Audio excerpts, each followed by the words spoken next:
when I was 18 years old, I was a relatively normal teenager. I dated and partied and studied a little bit, and I did lots of extracurricular activities. I had a supportive family and a stable life.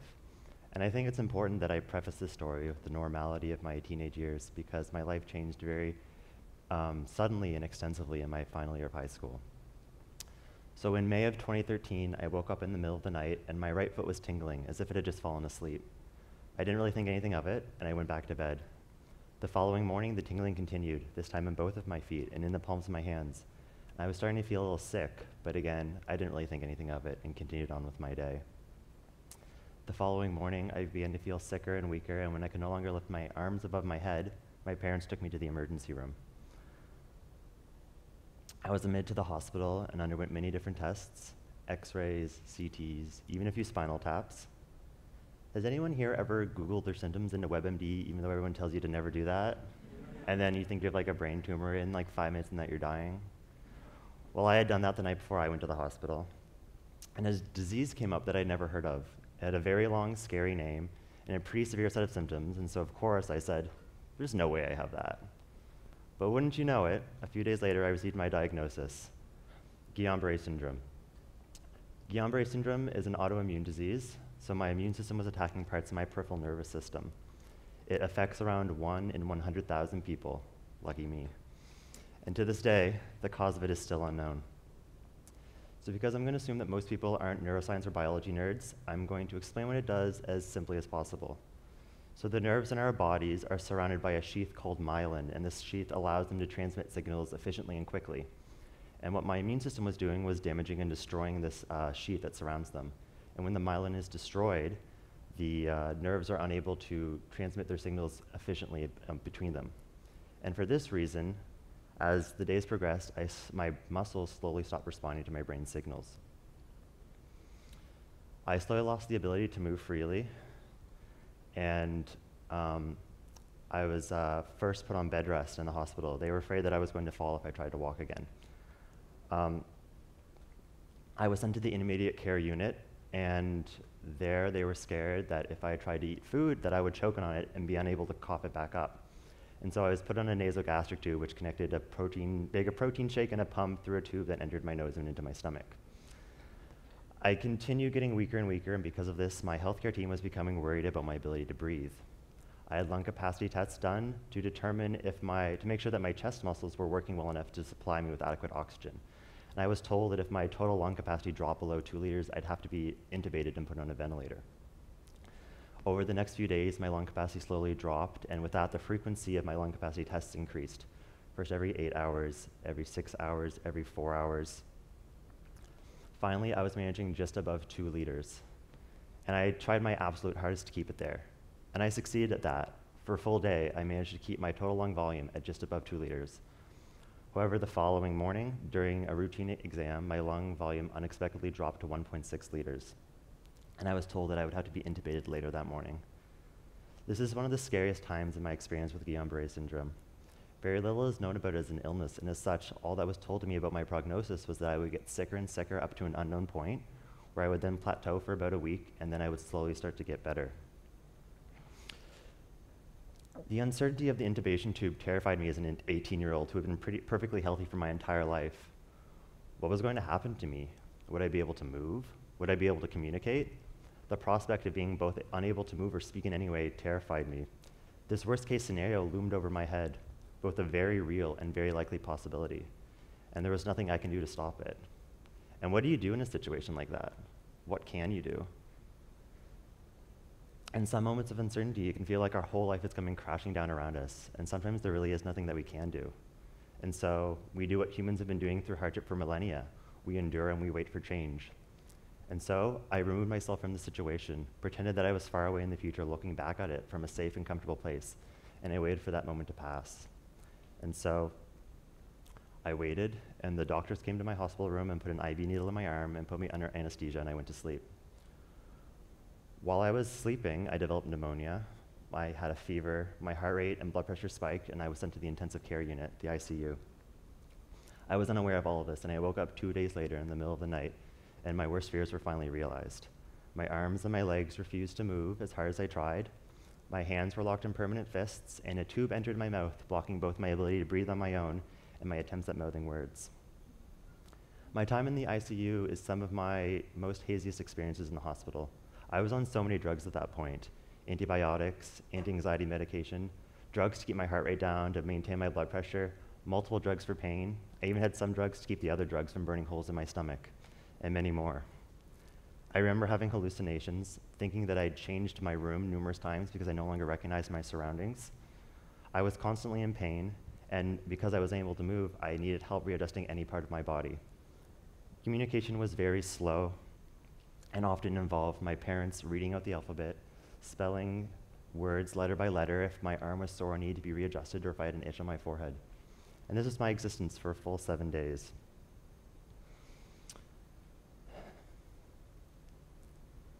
Nights were by far the worst. I would often wake up in the middle of the night and there would be no one there to help me. My mother was often sleeping in a cot beside my bed, and I would be unable to wake her up with my small tosses. And usually I was equally unsuccessful at hitting my nurse's call button. Now, because that's pretty dark, I have a small story for you and kind of a tip for you if you ever find yourself in a situation such as mine. And it was very sneakily told to me by one of my nurses one day. So as I said, I was on a ventilator, which works by reacting to your chest muscles attempting to breathe and then fills your lungs with oxygen. And when you're in a situation such as mine, you're hooked up to very many machines that monitor most of your bodily functions, like your heart rate, your blood pressure, your temperature, etc. So if you ever find yourself in a situation where you need someone's attention and you're unable to get it in any other way, here's the trick. So if you hold your breath for long enough, these machines are going to think that you're not breathing, and they're just going to assume that you're dying, so they're going to start like beeping like crazy. This is a great way to get a nurse to run into your room. But of course, I would never recommend abusing this power because it's not a good idea to piss off your nurse. But it does work in a pinch. So eventually, my pneumonia went away. I was able to have my intubation tube replaced by a tracheotomy, and I started the slow process of being weaned off the ventilator. But soon enough, I was breathing on my own. I remember distinctly the first time that I took a breath through my nose in over 2 weeks, and the sensation of air moving in and out of my nose and being able to smell again was so amazing. It really made me appreciate how life truly was. And it was around this time that something started to change. I was still sick, and I was still sore. I couldn't move, but I was starting to get better. My hands slowly unlocked. I started talking again and moving my arms. One day, the hospital floor Wii was brought down to my room, and I played some Wii Sports. Not very successfully, I'm afraid to say. I did physiotherapy. My first day, I worked with 3 physiotherapists simultaneously, and with much hard work and effort and support, I was able to sit up at the side of my bed. This was such a small thing, but for me, it was such a huge change from my last 5 weeks of existence that I was so excited. I improved, and slowly I was starting to be disconnected from the machines. Every time another wire or tube was removed from my body, I felt like I was one step closer to becoming myself again, a real person again.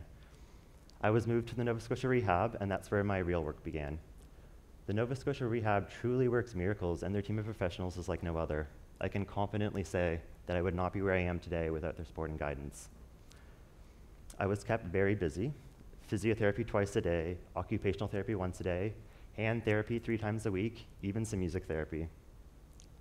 I was able to take my recovery into my own hands, and I could push myself, and finally I excelled. The uncertainty of my future was still there. Every day was new and different, and there were many setbacks. Nothing was ever easy or straightforward. But along with the setbacks, there were many small victories.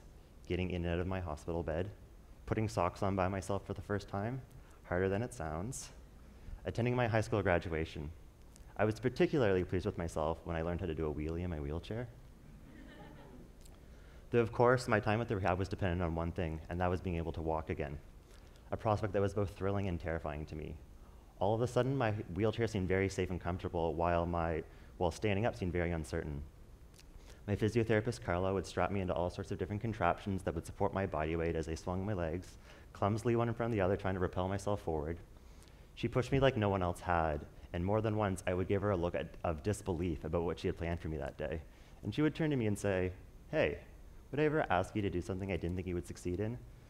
And so I would grit my teeth and I would roll my eyes, which I'm really good at. But I would throw myself into whatever activity she had for me that day. And usually not gracefully, but with lots of humor and lots of perseverance. And I practiced, and then one day I was walking. And I got steadier on my feet, and I got stronger in my body, and then it was my discharge date. Long-term hospital care is truly another world. There's the real world that we can observe and participate in, but never truly join. And then there's the hospital world. Nurses and meds and schedules and shift changes, and yes, the food is truly as awful as everyone says it is. I was in the hospital for 4 months, 1.5 months at the Halifax Infirmary on Robie Street, and then another 2.5 months just down the road at the Nova Scotia Rehab. When I walked out of those doors on my discharge date, with the same doors that I had been entering and exiting for the last 10 weeks, no one really noticed. It was pretty anticlimactic. Such a huge moment for me turned out to be very uneventful and this transfer of power that granted me my freedom. I do have to say that for someone who experienced a serious life-altering illness, I was lucky in many regards. I had a family who was there for me 24/7. They're not the words to describe how grateful I am to have them there. I also had a healthcare team that pushed me and treated me above and beyond their call of duty. The nurses were another group of people who were there 24/7. The doctors who kept me alive, the physios and the OTs who helped me become me again. I am truly forever grateful for their support. What I really gained from this experience, as I'm sure you might have guessed from now, was an overwhelming sense of gratitude. When you've lived your entire life with extreme physical privilege, and then all of a sudden you're unable to move or talk or speak and you're constantly in pain, it truly opens your mind to how wonderful life really is and the small things people often take for granted. When I stayed at the rehab, I was on the 5th floor, which primarily dealt with spinal cord injuries. I met many patients there, patients who had fresh, terrifying new injuries and patients who had been paralyzed for decades after their injury.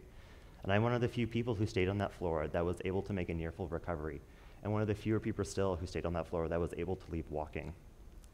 These days, my experience feels mostly far removed. It's hard to connect my memories and my knowledge of what I've known I've been through with something that I've actually gone through. I don't have any residual lasting effects and was fortunate enough not to have any permanent nerve damage. What I did promise myself one day was that I would not forget how insanely lucky I am to be here every day. I get to walk and run and play piano. I can eat whatever I want without having to worry about it. I don't need medications to keep me healthy, and when I want to, I can take a deep breath and let it all out. The future is a funny thing. We constantly plan it out to the utmost detail, and yet it never really seems to go as planned. I, like most people, had an idea what my future was going to look like. It was pretty generic: finish high school, enjoy my summer, go off to university in the fall. I had never put much thought into it. That's just what was going to happen, until it didn't. I had a path that I wanted to travel, and all of a sudden there was this huge rock in my way, and that entire pathway disappeared. I had to disregard every plan and notion about what my future was going to look like and deal with the reality that things were going to be different. And I found this extremely difficult to do. My friends were going off to university and moving on with their lives, and I was still here at home, continuing my physiotherapy and continuing my recovery. But when I was at home feeling sorry for myself, I would thought back to those small things that were so easy to take for granted and forget about, especially when life isn't easy. Life is hard and tiring and stressful, and we can often get bogged down by small inconveniences and frustrations. But at the end of the day, I think that if we can all take a look at the small, insignificant things that we've never thought twice about, eating, walking, breathing, and realize that to someone out there, this small thing would be such a huge improvement to their quality of life, we might realize how truly lucky we are every day. I realize that I've been afforded so many privileges, and the fact that I was able to regain my physical abilities has truly inspired me in the opportunities I now have. The future is always uncertain, but whatever experiences come my way, I know that I will be able to tackle them with the lessons that I've learned along the way, and with an appreciation for the life I have. Thank you.